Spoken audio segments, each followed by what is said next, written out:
জননী আমার, হায়রে মা জননী, হায়রে মা জননী আমার, হায়রে মা জননী।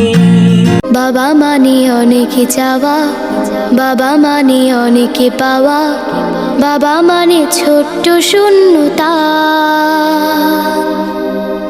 বাবা মানে অনেক পূর্ণতা।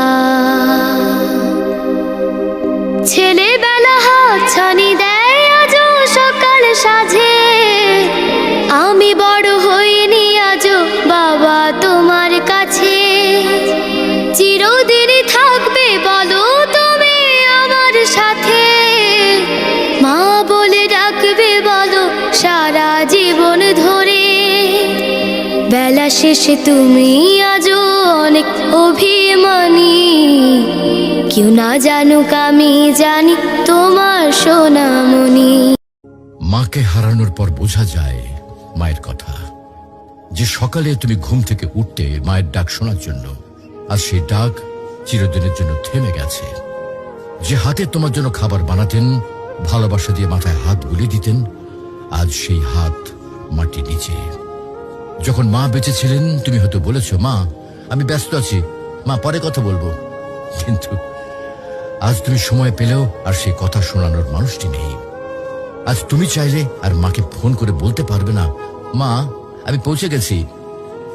আজ তুমি ঘরে ফিরলেও আর কেউ দরজায় দাঁড়িয়ে হাসি মুখে বলবে না, টেবিলে খাবার রাখা আছে, খেয়ে নিস বাবা।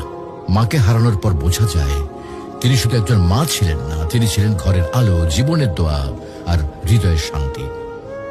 এখন বুঝতে পারো মা যে বারবার নামাজের কথা বলতেন, ভালো মানুষের সাথে চলতে বলতেন, এগুলো তোমার জন্য কত বড় উপহার ছিল। প্রিয় ভাই বোন, মাকে হারিয়ে আফসোস করার আগে কদর করো। মায়ের হাতে চুমো দাও, তার জন্য দোয়া করো, তাকে জড়িয়ে ধরো যতদিন তিনি আছেন। কারণ হয়তো একদিন তুমি শুধু বসে বসে কাঁদবে আর মনে পড়বে, ইস যদি মাকে আরেকবার জড়িয়ে ধরতে পারতাম। মাকে হারানো মানে পৃথিবীর সব থেকে বড় আশ্রয় হারিয়ে ফেলা। তুমি যখনই সময় পাও তোমার মায়ের সাথে সময় দাও, মায়ের জন্য দোয়া করো। মা যদি আজকে ইহলোক ত্যাগ করেন তাহলে তিনি আর ফিরে আসবেন না। মাকে ভালোবাসো, তার মনে কখনো কষ্ট দিও না।